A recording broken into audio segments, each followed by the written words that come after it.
त्याच्यात काही नगरसेवकांचं काय म्हणणं आलं, टवळक्या असे करत्या, यांना शेवटचं पाणी आज शेवटची चारी यांना पाहू द्या, यांची काय आहे, यांची शेवटची चारी पाणी खांगाळताना यांना पाहू द्या, चारीचं पाणी सोडा असं बोलते काही टवळके. नगरपालिका ज्यांनी अतिक्रमण केलेलं आहे, नगरपालिका ह्या अतिक्रमण ज्यांनी केलंय यांना पाठीशी घालून हे आमच्या पाण्याचा प्रश्न निर्माण करू राहिले. चारी कोणाची? इरिगेशनची. मग इरिगेशनला तुम्ही अतिक्रमण काढा लावा ना, पाराचारीला काही हेच नाही ना, अतिक्रमणच नाही, तर तुम्ही का घाबरत्या? आणि कोणाच्या म्हणण्यानुसार तुम्ही घाबरते ते पाहिजे. जर उकरायला जर परमिशन देतं आम्हाला एखादा जेसीपी द्यावं ना, आम्ही तिकडून उकरायचं आणि इकडून त्यांनी चालू करून द्यायचं, असं आबा शाळकेने करायचं. एक एकूण द्यायचं जेसीपी आणि दुसरे कोण सांगायचं उकरा, मारा करीत बसा. त्याच्यानंतर मंजूर आहे आणि त्यांचं कसं राहतं, माझाच मैक आणि माझाच ऐक, मी म्हणून तसंच. आणि एक चारी याच्या पूर्वीच बुजवलेली, ती पण राजांच्या काळामध्ये. जर तुम्ही एक चारी बुजवली दुसरी पण बुजवतं, मग ती एक चारी बुजून भागत नाही तुमचं. ऑलरेडी ती बुजवलेली चारी जरी गेली तरी तुमचा रस्ता होतो. चारी बुजली गेली तर इथले जवळजवळ 10 ते 12 हजार लोक पाण्यातून वंचित होतील. शेतकऱ्यांचा तर विषयच नाही. त्यांनी जे झाडं लावले तेवढेच झाडं शिर्डीमध्ये नजर पडतात. नगरपालिकेने लावलेलं एकही झाड नगरपालिकेने दाखवून द्यायचं आणि 100 रुपये घेऊन जायचे. नाही, शिर्डीचा विकास झाला पाहिजे, पण शिर्डीतली असलेली जनता मारून विकास करणं अवघड आहे. अगोदर ती जनता पोसा, अगोदर त्या जनतेचे प्रश्न सोडवा. हा एक शेतकऱ्याच्या कृषी प्रधान भागातून गेलेला रस्ता आहे, याचा कुंभमेळ्याच्या गर्दीशी काही संबंध नाही. निकाली काढायला पाहिजे होतं का, शेतकऱ्यांना बोलवायला पाहिजे होतं. साहेबांनी कोणाला बोलवलं नाही, काही नाही, सारी मनमानी कारभारी चालू येतं. तुम्हाला 10,000 लोक हे पर्क्युलेशनवर पाणी पित्या. दादांकडे जाणार आहे, साहेबांकडे जाणार आहे, डिगे साहेबांनी मनमानी कारभारी बंद करावा. आगामी कुंभमेळ्याच्या धर्तीवर शिर्डीत प्रशासनाच्या वतीने विविध कामे सुरू करण्यात आली असून शिर्डी नगर परिषद हद्दीतील चारी नंबर 12 ही बंदिस्त करून त्यावर रस्ता करण्याचे नगर परिषदेचे प्रयोजन आहे. मात्र ज्या भागातून ही चारी जाते त्या भागातील काही शेतकरी बांधव व ग्रामस्थांनी सदर चारी भूमिगत करण्यास तीव्र विरोध दर्शवला असून आधी मोजणी करावी, परिसरातील बाधित शेतकऱ्यांची बैठक घेत भावना जाणून घ्याव्यात व तोवर काम बंद ठेवण्यात यावे अशी मागणी एका निवेदनाद्वारे येथील शेतकऱ्यांनी नगर परिषदेकडे केली आहे.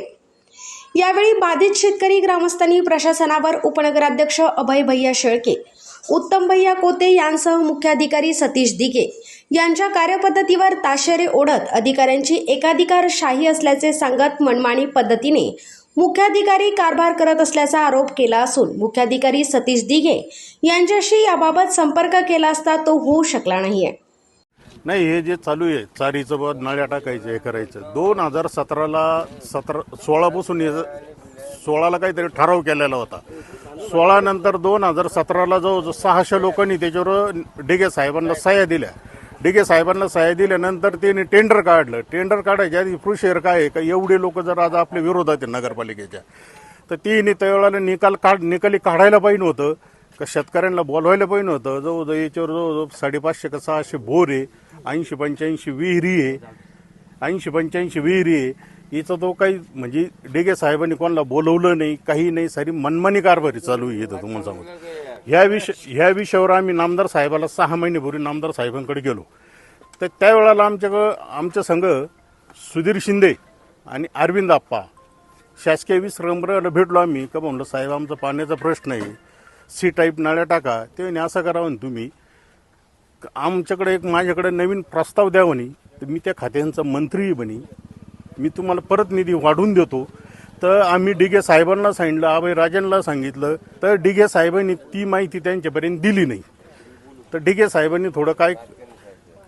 साहेबांनी सुद्धा शेतकऱ्यांचा विचार केला पाहिजे. जवळजवळ 550-600 बोर आहे, इकडे जवळजवळ 10 ते 11 हजार लोक राहतात रोडच्या वरती, निम्मी शिर्डी रोडच्या वरती इकडे. या चारी दिसायला छोटी दिसती, पण ज्या वेळेला जेव्हा तुमचं पर्क्युलेशन होईल, जर 10,000 लोक ह्या पर्क्युलेशनवर पाणी पित्या, तर हे सुजयदादांनी मी लक्षात घ्यावा, नामदार साहेबांनी लक्षात घ्यावा. आम्ही दादांकडे जाणार आहे, साहेबांकडे जाणार आहे, डिगे साहेबांनी मनमानी कारभारी बंद करावा. प्रत्येक अधिकाऱ्याच्या प्रत्येक नेत्याच्या तोंडामध्ये कुंभमेळा आहे. कुंभमेळा आपण जवळून पाहिले. कुंभमेळा ही आजची पर्वणी नाही. कुंभमेळा ही पौराणिक काळापासून चालत आलेली परंपरा आहे. तुम्ही कुंभमेळ्याचा जर विचार केला, कुंभमेळे भारतात 3 ठिकाणी भरतात. कुंभमेळा अलाहाबादला भेटतो. अलाहाबादला कुंभमेळ्याचे वैष्णव आणि शैव दोन्ही एकत्र येतात. उज्जैनला शैव वैष्णव दोन्ही एकत्र येतात. महाराष्ट्रात गर्दी होण्याचं काहीच कारण नाही. महाराष्ट्रामध्ये वैष्णव नाशिकला येतात, शैव त्र्यंबकला येतात आणि भाविक हे वेगवेगळे असतात. शिर्डीत येणारा भाविक वेगळा, पंढरपूरला जाणारा भाविक वेगळा, कुंभमेळ्याला येणारा भाविक वेगळा. कुंभमेळ्याच्या भाविकाची गर्दी होऊ शकत नाही. बारासारीचा रस्ता असा आहे, हा विमानतळ रस्त्यातही मोडत नाही, हा नगर मनमाड रस्त्यातही मोडत नाही, हा साईबाबाच्या मंदिराच्या आसपास फार जवळ असलेल्या रस्त्यातही मोडत नाही. हा एक शेतकऱ्याच्या कृषी प्रधान भागातून गेलेला रस्ता आहे. याचा कुंभमेळ्याच्या गर्दीशी काहीही संबंध नाही. शिर्डीचा विकास झाला पाहिजे, पण शिर्डीतली असलेली जनता मारून विकास करणं अवघड आहे. अगोदर ती जनता पोसा, अगोदर त्या जनतेचे प्रश्न सोडवा आणि त्या जनतेच्या कल्याणाकरता विकास होत असन, जनता तुमच्या बरोबर आहे. पण जनता भरडली जात असन विकासाकरता, तर अशा विकासाला जनता तुमच्या बरोबर नाही. तुम्ही पालकमंत्र्यांशी बोललेत का? दुसरी गोष्ट, पालकमंत्र्यांशी या विषयावर बोललेत का? काय म्हणणं? नाही, पालकमंत्र्यांचं सीएम साहेबांची काय चर्चा झाली या आमच्या अतिरिक्त आम्हाला सांगता येणार नाही. पण पालकमंत्री आणि सुजयदादा विखे पाटील हे दोन्हीही शिर्डीच्या जनतेच्या प्रश्नाशी निगडीत आणि शिर्डीच्या जनतेच्या प्रश्नाशी भावना प्रदान होत करू शिर्डीच्या जनतेसोबत आहे याची आम्हाला खात्री आहे. दुसरी गोष्ट, नगरपालिकेने आतापर्यंत नगरपालिकेच्या स्थापनेपासून हरित क्रांती या नावाखाली ते म्हणतात वृक्षारोपण केलं. किती केलं मला कल्पना नाही, पण खर्च कोटीच्या घरात असेल. माझ्या मताने शिर्डीत धनंजय जगताप आणि त्यांचं जे मंडळ आहे, डॉक्टर लोकांचं मंडळ आहे, काही सामाजिक मंडळ आहे, त्यांनी जे झाडं लावले तेवढेच झाडं शिर्डीमध्ये नजर पडतात. नगरपालिकेने लावलेलं एकही झाड नगरपालिकेने दाखवून द्यायचं आणि 100 रुपये घेऊन जायचे. जे थोडेफार झाडं शिल्लक आहे त्याच झाडीची जे 12 चारी झालं, शिरकंडे ओढा झालं, इथं जे पिढीजात झाडं पूर्वीपासून उभे आहे ते सुद्धा विकासाच्या नावाखाली झाडाची तोडणी चालू आहे आणि हरित क्रांतीचा बोजवारच मांडलेला आहे. हे सुद्धा मी यात नमूद करू शकतो. यात काही आर्थिक मोठी देवाणघेवाण आहे का म्हणून हा रस्ता चारी योजनाचं काम चालू आहे? माझ्या मतानं सध्याचं जर वातावरण, सध्याची राजकीय परिस्थिती जर पाहिली, आमदार खासदार यांची उलटवार पाहिले, परिसरातल्या 2 नगरसेवक इकून निवडून जात्या, 4 नगरसेवक तिकून मिळत्या, हे सगळं कशावर चालतं याचा आपण जनतेने विचार करावा. आपल्या प्रश्नाचं उत्तर आपल्याला मिळेल. 16 मीटर जर इरिगेशनची हद्द आहे तर आमची एक माफक अपेक्षा, आम्हाला फक्त 3 मीटर चारी ठेवा. जर इरिगेशनची जर 16 मीटर हद्द जर तुम्ही गृहीत धरली तर आम्हाला फक्त 3 मीटर चारी ठेवा. बाकीचं म्हणजे 16 3 घ्या, म्हणजे 13 मीटर तुम्ही काही करा ना. 13 म्हणजे 40 फूट रस्ता होतो ना, तुम्हाला तेवढा करायचा पण नाही. तो म्हणजे त्या काही लोकांचा गैरसमज आहे. आम्ही लहानपणापासून ह्या चारी, माझं जन्म झालेला आहे, माझं वय आता 65 वर्ष आहे. 65 वर्षापासून माझं ह्या इथली अशी कंडिशन आहे, 2 चाऱ्या आणि 2 रस्ते. हे जे 18 मीटर जे हा एक रस्ता, 2 चारी आणि त्याच्या सदरी एक रस्ता, अशी रचना या चारीची होती. त्यातलं एक रस्ता आणि एक चारी याच्या पूर्वीच बुजवलेली, ती पण राजांच्या काळामध्येच. जर तुम्ही एक चारी बुजवली दुसरी पण बुजवतं, मग एक चारी बुजून भागत नाही तुमचं. ऑलरेडी ती बुजवलेली चारी जरी गेली तरी तुमचा रस्ता होतो. 2 चाऱ्या असून तुम्ही एक बुजवल्यास एक ठेवल्यास काही प्रश्न येत नव्हता ना. एक चारी अगोदर बुजवली, आता दुसरी जर प्रयोजन बुजायचं आणि जर चारी बुजली गेली तर इथले जवळजवळ 10 ते 12 हजार लोक पाण्यातून वंचित होतील. शेतकऱ्यांचा तर विषयच नाही, शेतकऱ्यांच्या जनावर ढोरांचा विषय नाही. मग मी मुद्दा मांडला ना का चारीचं मोजमाप आमच्या आहे, आम्ही तुम्हाला रेकॉर्ड दाखवतो. ही जे चारीची रुंदी सांगितली तुम्हाला, ही 18 मीटर आणि ती त्यांच्याकडे पण आहे नगरपालिकेमध्ये. तिने रितसर नगरपालिकेने मोजणी करून घ्या. मोजणी करून आम्हाला फक्त आमच्या अपेक्षा 3 मीटर म्हणजे 9 फूट सारी सोडवते नाही, बाकी सगळ्या रस्ता गेला तर आमच्या हरकत नाही. 2017-16 दुष्काळ पडला होता. त्यावेळेस आम्ही 306 जणांची सह्या घेऊन नगर परिषदेला डिगे साहेब, त्यावेळेस डिगे साहेब होते, त्यांना त्यावेळेस दिलेलं आहे का ही नळ्यांचं त्यावेळेस ठरलं नव्हतं का टेंडर काढायचं. टेंडर आत्ता काढलं असं त्यांचं म्हणणं आहे. त्यावेळेस 306 जणांचं ही 17 साली दिलेलं आहे. त्याच्यानंतर आम्ही ही नळ्याचं काम सुरू झाल्यानंतर आम्ही डिगे साहेब पहिल्यांदा अभय राजांकडे गेलो, त्यांच्या ऑफिसला गेलो, तिथं बसवले, आमची मीटिंग लावली. त्यावेळेस एवढे सदस्य होते, त्यावेळेस 30-40 जण होते. पण पुढं काय होतं आलं, अभय शाळकेंकडे आम्ही गेलो. अभय शाळकेंना म्हणलं आमचा गायांचा प्रश्न आहे, पाण्याचा प्रश्न आहे. तर ते गायांचा प्रश्न नगरपालिकेचा नाही आहे. नगरपालिका फक्त प्यायला पाणी देणार नाही, आम्ही मीटरने पाणी देणार आहे. तुम्हाला काय लागेल ते मीटरने पाणी घ्या, बरोबर.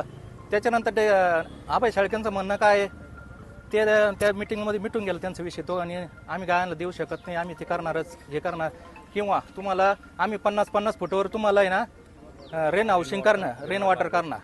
त्याच्यानंतर ते पाणी जिरलं ते 20-20 फूट करू, 1.5 फुटाचे करू, 1-1 फुटाचे करू, असे त्यावेळेस ते म्हणले. मग त्या दिवसून ती मिटिंग केली. त्याच्यात काय आलं, कोणी ना हा म्हणलं, कोणी नाही म्हणलं. त्याच्यात ते म्हणे नाही झालं म्हणे, ते मंजूर आहे. आणि त्यांचं कसं राहतं, माझाच मैक आणि माझंच ऐक, माझं मैक आणि माझंच ऐक, मी म्हणून तसंच.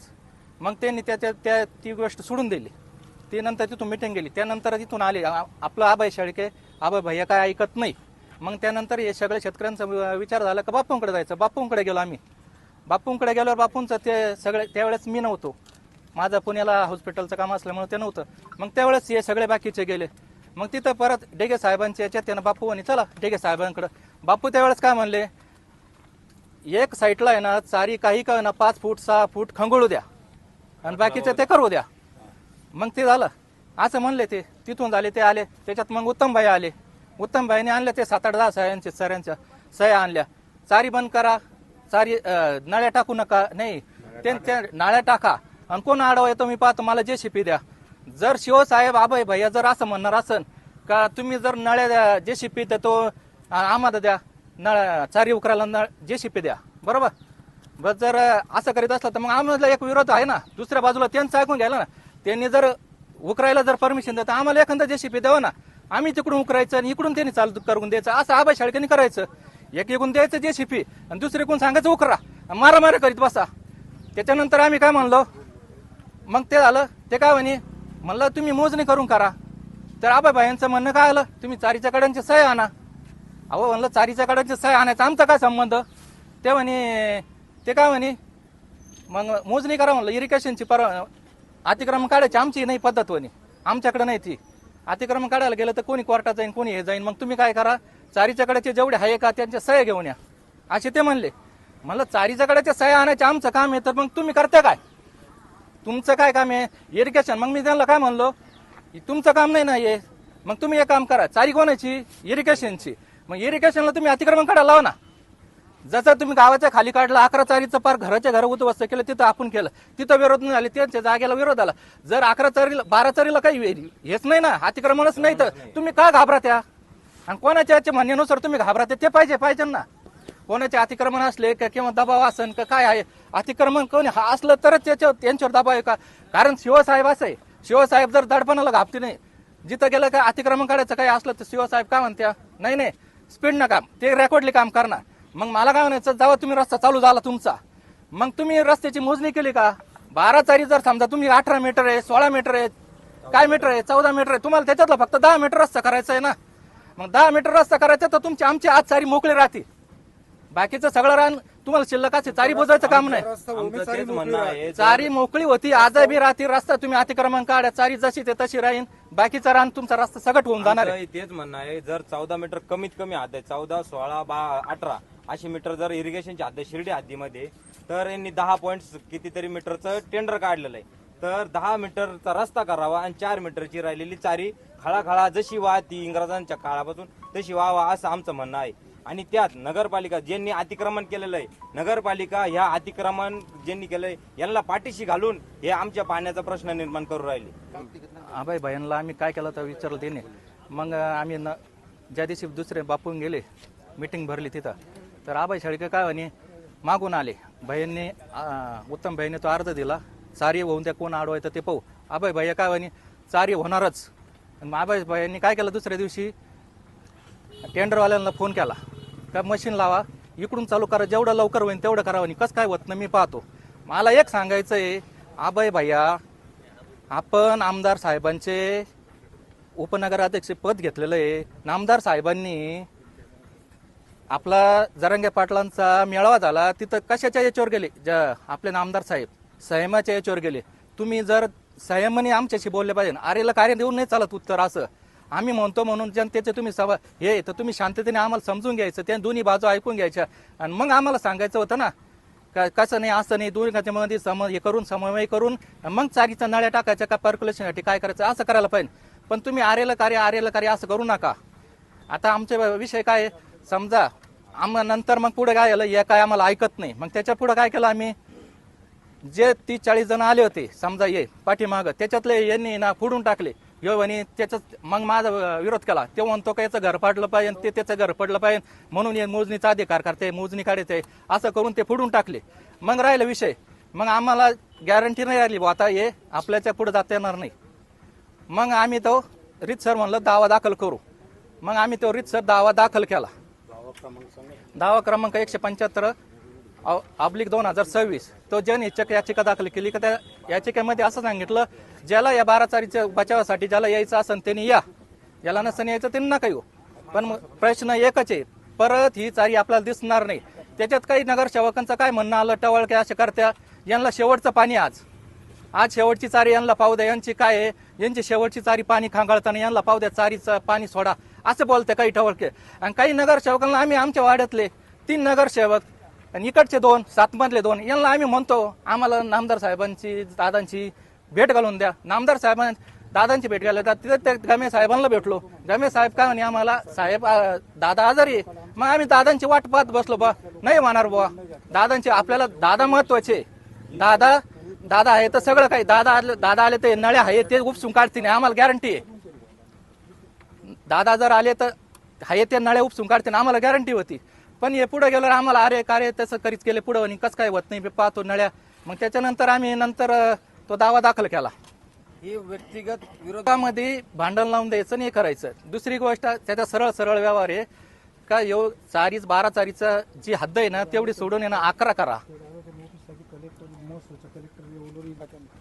त्या दाव्यात आम्ही कलेक्टर, इरिगेशनचे ऑफिस राहताचे आणि नाशिकचं आणि सीओ साहेब असे 4 नोटिसा बजावल्या.